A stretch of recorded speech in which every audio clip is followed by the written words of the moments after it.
ये जो रिहाई हुई है सर, तो उनको लगता है कि उनके जो कानून पे जो भरोसा था उनको थोड़ी सी चोट पहुंची, उनको लगता है कि कानून से उनको न्याय नहीं मिला या भरोसा जो होता है नजर आ रहा है।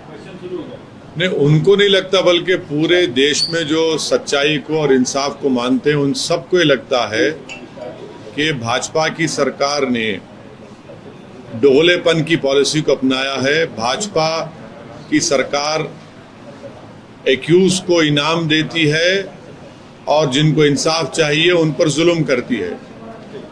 प्रधानमंत्री देश से 15 अगस्त को लाल किले से अपने भाषण में, तकरीर में महिलाओं की एम्पावरमेंट की बात की, महिलाओं के ताल्लुक से बड़ी अच्छी बातें की। उसी दिन भाजपा की गुजरात की सरकार ने उस महिला को, जिसकी 3 साल की बेटी को कत्ल कर दिया गया, जिसका बलात्कार हुआ, 11 लोगों ने उसका बलात्कार किया, उसकी माँ को और 3 और महिलाओं को रेप करके उनकी हत्या कर दी, उन लोगों को भाजपा की सरकार अपनी रेमिशन पॉलिसी के तहत उनको छोड़ती है।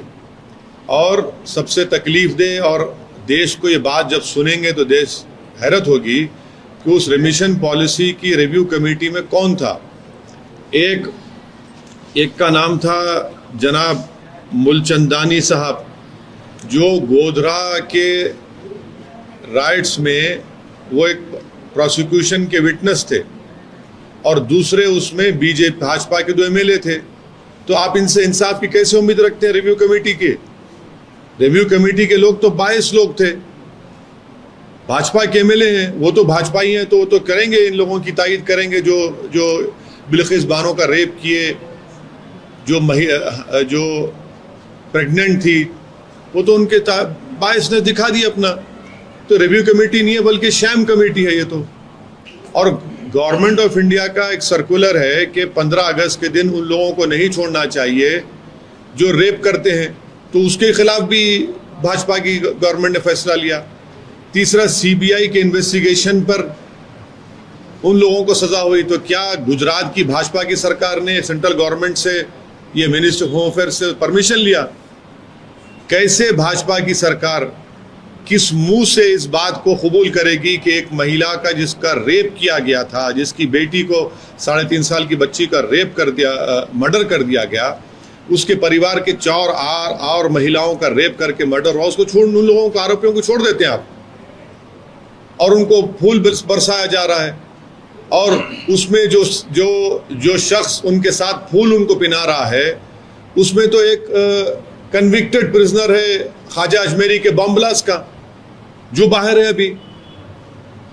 तो गुजरात का चुनाव जीतने के लिए भाजपा की सरकार ने पूरे देश के उन मुस्लिम महिलाओं का अपमान किया जिनका रेप हुआ है, और प्रधानमंत्री को झूठा साबित किया उन्होंने।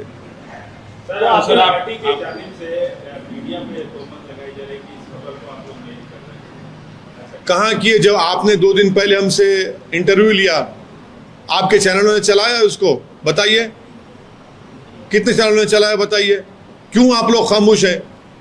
आपके चैनलों पर जो मुस्लिम महिलाएं एंकर हैं, मैं उनसे पूछना चाह रहा हूं, आप क्यों खामोश बैठी हैं?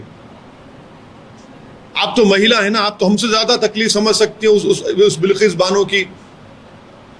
आए दिन महिलाओं पर जुल्म होता है, गलत बातें की जाती हैं। कम से कम उन लोगों को तो सोचना चाहिए कि आज बिल्किस बानो है, कल किसी से भी होगा। फिर ये बिल्किस बानो को सिर्फ मुसलमान होने के चश्मे से मत देखिए, ये एक इंसाफ का मुद्दा है। और हम भारत सरकार से, प्रधानमंत्री से डायरेक्ट हम ये डिमांड करते हैं कि उनका जो रिलीज ऑर्डर है उसको कैंसिल करके उन तमाम को जेल को भिजाया जाए। है तो सर, आप लीगली जाएंगे क्या? लीगली छोड़िए, लीगली हम कब तक चलता रहेगा? लीगली, मॉरली कहाँ क्या होगा? अरे पार्लियामेंट सेशन कब होगा? दिसंबर में होगा। जब तक फिर वो लोग मिठाई खाते फिरते रहेंगे क्या? वो क्या कहा उसने, बिल्किस बानो ने, क्या मैं सुकून से जिंदगी नहीं गुजार पाऊंगी? उसने कहा कि दोबारा वो जख्म मेरा जिंदा हो गया है। कि भारत की प्रधानमंत्री और भाजपा चाहती है कि हर मुस्लिम महिला उस जख्म को याद करे जिसका रेप हुआ था। क्लोजर होगा नहीं होगा बिल्किस बानो का? सर, आपने कहा कि बीजेपी गुजरात के चुनाव को ध्यान में रख के ये यकीनन इसीलिए कर रही है क्योंकि भाजपा ये दिखाना चाह रही है कि हम उन लोगों के साथ खड़े हैं जो जेल में हैं, हम उन लोगों के साथ नहीं खड़े हैं जो इंसाफ के लिए लड़ रहे हैं। ये गुजरात के चुनाव के लिए भाजपा सब कर रही है। ये इससे पहले गोधरा के एसआईटी में क्लीन चिट मिलता है उस समय के तत्कालीन मुख्यमंत्री को, अभी ये उस समय के तत्कालीन मुख्यमंत्री आज प्रधानमंत्री बन गए। उस समय के मुख्यमंत्री के दौर में बिल्किस बानो का रेप हुआ, वो प्रधानमंत्री बन गए, मगर बिल्किस बानो आज भी वहीं पर रोड पर पड़ी हुई है। तो फायदा किसका हुआ? बिल्किस बानो का नुकसान हुआ या फायदा हो? सोच लो आप। क्या आप एक सांसद के तौर पर प्रधानमंत्री को चिट्ठी लिखेंगे? प्रधानमंत्री को हम आपके बड़े चैनलों के जरिए हाथ जोड़ के अपील कर रहे हैं, बिल्किस बानो से अपील कि इंसाफ करो। आप हमारी बात प्रधानमंत्री सुन लेंगे क्योंकि आपका चैनल देखते हैं प्रधानमंत्री रोज, उनके पास रिपोर्ट जाती है कि कौन क्या बोला, कौन क्या नहीं बोला। तो हम उम्मीद करते हैं कि प्रधानमंत्री आपके जरिए से सुनेंगे इस बात को और इंसाफ करेंगे। बिल्किस बानो से इंसाफ करिए, वो देश के प्रधानमंत्री हैं। तो सर फिर जेल भेज देना चाहिए? बिल्कुल नहीं, इसमें गवर्नमेंट ऑफ इंडिया की पॉलिसी है। गवर्नमेंट ऑफ इंडिया ने खुद कहा कि ऐसे लोगों को रिमिशन ना दिया जाए जो रेप करते हैं। प्रधानमंत्री की सरकार की पॉलिसी और गुजरात की सरकार की पॉलिसी अलग कैसे होती है? सीबीआई ने इन्वेस्टिगेशन किया तो क्या मिनिस्ट्री होम अफेयर्स ने उसको इजाजत दी उनको छोड़ने की? और उस रिमिशन कमेटी में कौन थे? 2 भाजपा के एमएलए और एक मिस्टर मूलचंदानी जो गोधरा के विटनेस हैं, जिनके विटनेस पर लोगों को सजा हुई। तो ये लोग बायस्ड हैं। ये लोग सर रेप के मसले पे एक मसला ये है कि यहाँ की सरकार और यहाँ के कुछ लीडर रेप का जो भी आरोपी है, अगर वो माइनर है तो उसको एडल्ट की तरह ट्रीट करने की वकालत कर रहे हैं। क्या आप इस बात आप भी इससे इत्तेफाक करते हैं कि अगर माइनर है और रेप जैसा हीनियस क्राइम करता है तो उसको एडल्ट के तौर पे ट्रीट करना? देखिए हमने कानून में जो भी तब्दीली लाना चाहिए जिससे प्रिंसिपल्स ऑफ नेचुरल जस्टिस का और जो इक्वालिटी का रीजनेबल टेस्ट है उसको हम सेटिस्फाई कर सकते हैं तो बराबर करना चाहिए, बशर्ते कि हम प्रिंसिपल ऑफ नेचुरल जस्टिस और रीजनेबलनेस का जो टेस्ट है इक्वालिटी का उसको सेटिस्फाई करते हैं। Sir, on the issue of Rohingyas, where do you stand? Where do I stand? I stand with Bilkis Bano. Where do you stand? You are not standing with Bilkis Bano. As far as Rohingya issue is concerned, you must listen to please follow the tweet of the Union Minister, Mr. Puri. Mr. Hardeep Singh Puri says India has always welcomed those who have sought refuge in the country. In a landmark decision, all Rohingya refugees will be shifted to EWS flats in Bakarwala area of Delhi. They will be provided basic amenities, UNHCR IDs and round-the-clock Delhi police protection. Secondly, I quote CNBC TV 18, which quotes ANI, and CNBC TV 18 says the ANI has said that at a high-level meeting chaired by Delhi's Chief Secretary was held in last week of July in this regard, with senior officials from Delhi government police in attendance. The Chief Secretary of Delhi and Delhi Police are answerable to Union Home Ministry. I am quoting CNBC TV 18, which quoted ANI. They have said this, that a meeting was held in July, and then Mr. Hardeep Singh Puri, who has also been who has served in India's foreign service, who represented India in the United Nations, he is saying, how can a union minister say this without the concurrence of the Prime Minister and this government? Mr. Hardeep Singh Puri had the clear-cut concurrence of his government, and he has called those Rohingyas as refugees, and they'll be given UNHCR card. Immediately we see after a few hours that Ministry of Home Affairs denies it, and then Mr. Hardeep Singh Puri has to face this embarrassment of saying, oh, that is right. What is the policy of Union government? Yes, it is a fact that we have, as of August 2020, we have 18,914 Rohingyas were registered with UNHCR in India. And India has agreed to the non-refoulement policy. That is why it is high time that the Prime Minister and his government come out clearly on this policy. And please understand that India is a member of the UNHCR ExCom committee. ExCom, we are member of that. India, if you follow the international law, India is abiding by the principle of non-refoulement due to its just Cogan's character. It is there, it is clear cut, it is there. क्यों ये U turn क्यों है sir, क्यों admission ये देखिए, एक cabinet के एक यूनियन मिनिस्टर हरदीप सिंह पुरी साहब, जो IFS के ऑफिसर सर्विस में भी रह चुके हैं और बड़ी काबिलियत के साथ भारत की नुमाइंदगी यूनाइटेड नेशंस में की, जब वो आकर इस तरह का स्टेटमेंट देते हैं, उनको रेफ्यूजी कहते हैं और कहते हैं कि UNHCR कार्ड उनको मिलेगा और दिल्ली पुलिस उनको प्रोटेक्शन देगी, फिर अचानक ये यूटर्न क्यों हुआ? वो बताएं, बीजेपी की सरकार यूटर्न क्यों हुआ? वो क्यों अपने मिनिस्टर को झूठा साबित कर रहे हैं और क्यों पूरे विश्व में भारत का एक मजाक बना रहे हैं? सर, नॉन रिफ्यूल मूवमेंट मतलब आप उनको देना नहीं चाहिए क्या? उनको प्रोटेक्शन देना नहीं चाहिए क्या? मतलब ये यूटर्न, पूरे यूटर्न मतलब बोलना क्या चाह रहे हैं सर आप? नॉन रिफ्यूल मूवमेंट आप मतलब उसमें मेंबर है तो उसके हिसाब से क्या करना चाहिए? बाकी के रेफ्यूजीज पे जो there are other refugees too, कौन से दूसरे Pakistan, from Bangladesh, Rohingya, so even they are staying in India, so what do you demand? No, I am only saying that India accepts the non-refoulement policy. India has signed but not ratified. Let me be clear with you, because you might get someone at 9 p.m. and that fellow will be shouting at me for no reason whatsoever. He'll be a thumbs up, I know for sure. India has signed the Convention Against Torture and Other Cruel, Inhuman or Degrading Treatment or Punishment. We have signed but not ratified. And India has the ratification of CAT is pending. What is the Article 80 of VCLT? Please read that. What is the Supreme Court has said in Ram Jethmalani vs. Union of India 2011? Please read that. What is has been said in various courts, that also has to be seen.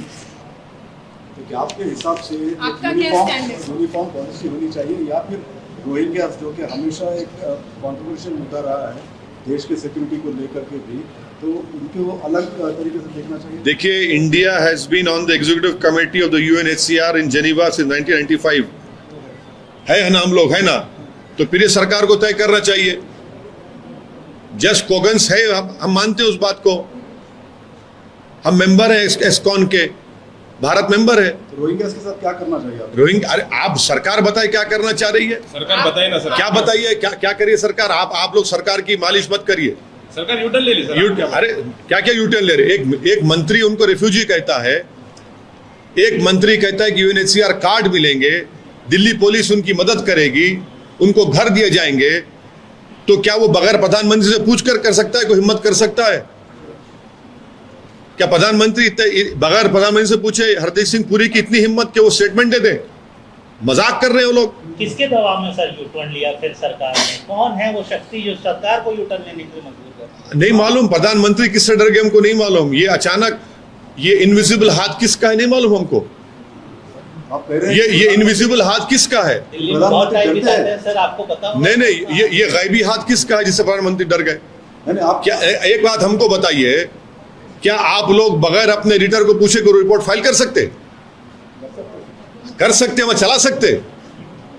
जैसा आपने बिल्किस बानो का ले लिया, हमारा नहीं चला editor, आपका बोला कि नहीं चाहिए. नहीं सुनिए, एक बार सुनिए, नहीं चला है ना आपने चलाया होगा, दूसरे नहीं चलाए क्योंकि आप तो अपना काम कर दिए.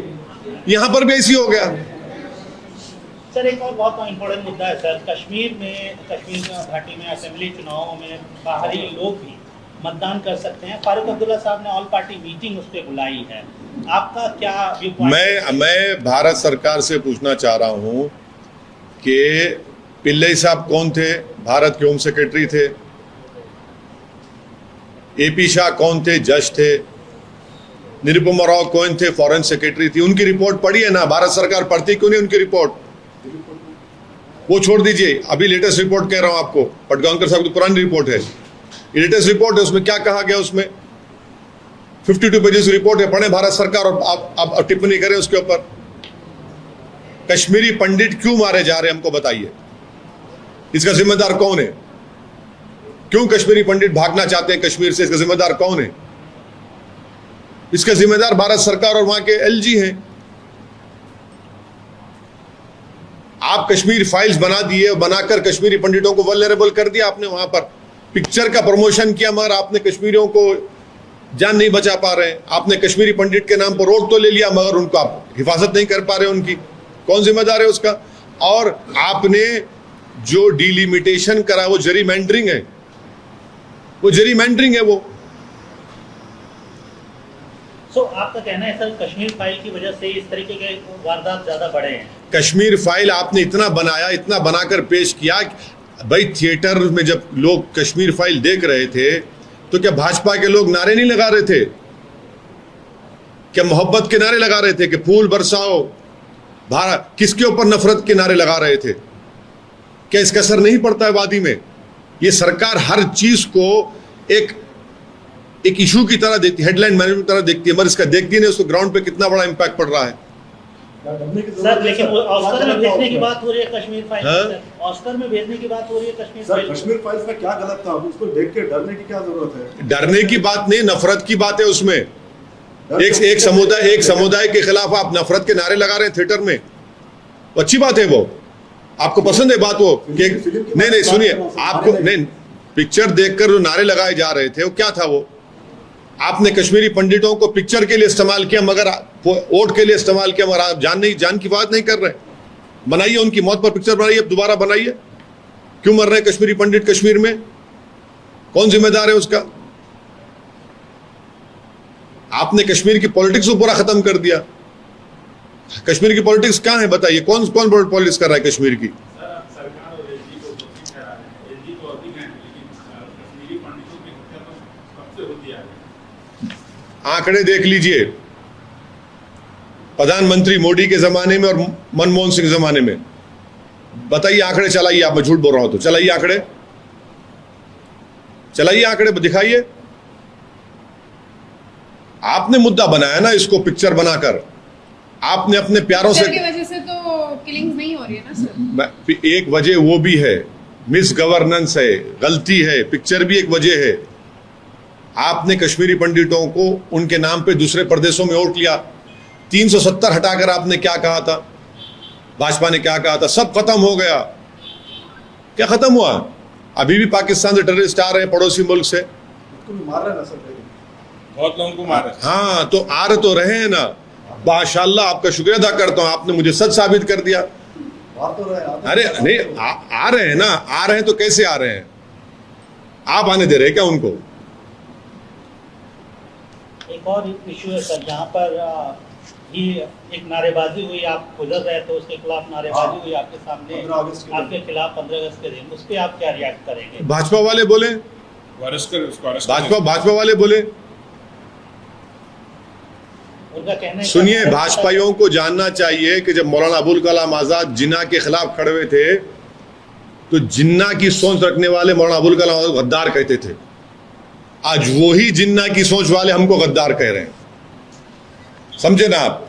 जब लोग भारत की पार्टीशन के खिलाफ वो मुसलमान लड़ रहे थे जिन्ना के खिलाफ, तो जिन्नावादी सोच रखने वाले, गोडसे वाली सोच रखने वाले ऐसे ही गद्दार बोलते थे। तो आज भी जिन्ना की सोच के लोग जिंदा हैं, उनके जानशीन जिंदा हैं, उनके लुत्फे से पैदा होने वाले आज भी जिंदा हैं। क्या कर सकते हैं? सर भारत माता की जय नहीं बोलते इसलिए वो नाराज है। अरे भाई, तुम जो बोलेंगे मैं नहीं बोलूंगा। गोली मार दो, क्या करोगे? तुम गोली मार सकते ना। तुम्हारी काबिलियत गोली मारना है, मेरी काबिलियत सच्चाई को बयान करना है। और तुम्हारे सामने से गुजरा हूं, फिर गुजरूंगा, हिम्मत है तो रोक के देखो मेरे को। तुम्हारे नारों से क्या हम खामोश हो जाएंगे? 1945, 44 में भी ऐसे ही करते थे मुस्लिम लीग के लोग, जो पार्टीशन के खिलाफ थे। उनकी गाड़ियों पर हमला करते थे, नारे मारते थे। मौलाना हुसैन अहमद मदनी के ऊपर हमला किया था इन्होंने। यही जिन्नावादी सोच रखने वाले लोग तो आज भी जिंदा है। वो लोग, हमको उससे मतलब नहीं। हमारा रास्ता चलता रहेगा, हम चलते रहेंगे। पुकारो, कितना पुकारोगे? आखिरी सवाल सर, आपने क्या कहना है सर? हाँ, आपने कहा सर कि गोडसेवादी, तो आपको कहना है कि बीजेपी की आइडियोलॉजी गोडसेवादी आइडियोलॉजी? अभी जिन्नावादी गोडसेवादी तो है ना। जिन्नावादी देखिए, ये लोग जो नारे लगा रहे हैं, 75 साल की आज़ादी का हम जश्न मना रहे हैं, उस दिन उनको जिन्ना की सोच में नारे लगाते हैं तो उनको जिन्नावादी कहेंगे तो क्या कहेंगे उनको, गोडसेवादी नहीं कहे तो क्या कहेंगे उनको। रहा सवाल आपका सवाल मैडम सावरकर के बारे में, जस्टिस कपूर कमीशन की रिपोर्ट पढ़िए। जस्टिस कपूर कमीशन की रिपोर्ट में सावरकर को गांधी की हत्या में एक मुजरिम करार दिया कि उनका इन्वॉल्वमेंट था। तो जो गांधी की हत्या में justice Kapoor commission inquiry commission act के तहत बनाई गई थी, जस्टिस कपूर सुप्रीम कोर्ट के retired chief justice of India थे, उनकी रिपोर्ट कह रही है। अरे तुम्हारे को नहीं मालूम तो हिस्ट्री तुम क्यों बकबक करते यार तुमको। सर उनका रोल अपन इग्नोर नहीं कर सकते ना सर। किसमें इग्नोर नहीं कर सकते? Freedom fighting. हाँ यकीनन मर्सी पिटीशन में 5 मर्सी पिटीशन लिखे, इग्नोर नहीं किया जा सकता उसको ना, बिल्कुल। हिंदुत्व किताब लिखे, इग्नोर नहीं किया जा सकता उसमें, बिल्कुल इग्नोर नहीं किया जा सकता। कौन कह रहा है इग्नोर करने के लिए? हम तो सच्चाई बयान कर रहे हैं लेकिन आपको। सर अब तो हर जगह वीर सावरकर के पोस्टर्स आ रहे हैं, महाराष्ट्र हो केरला हाँ, या फिर कर्नाटक हो, हर जगह पे वीर सावरकर के हम उन लोगों से कहेंगे जस्टिस कपूर कमीशन रिपोर्ट पढ़ो। आप क्या कहना? महात्मा गांधी की हत्या में उनका रोल रहा है। उन्होंने यंग इंडिया में लिखा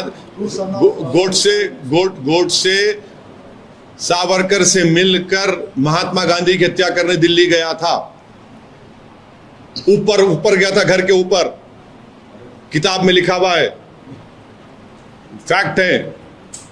अब आप लोग गोडसे की तारीफ कर रहे हैं तो मैं क्या कर सकता हूं उसमें? आपको किताब भी दिया पढ़ने के लिए, आप पढ़ ही नहीं रहे। वो किताब आपको मैं किताब दिया, जा साहब की किताब पढ़िए कि उसमें फैक्ट लिखा हुआ है गोडसे के बारे में। और जितने गांधी की हत्या करे वो कम गलीज कैरेक्टर के लोग थे, औरतों को धोखा देते थे, एक से मोहब्बत करते थे, एक से मुंह काला करते थे। जो महिलाओं से वफा नहीं कर सके, यकीनन वही लोग गांधी को कत्ल कर सकते हैं, और उन्होंने कत्ल किया गांधी को। शुक्रिया सर। Thank you sir.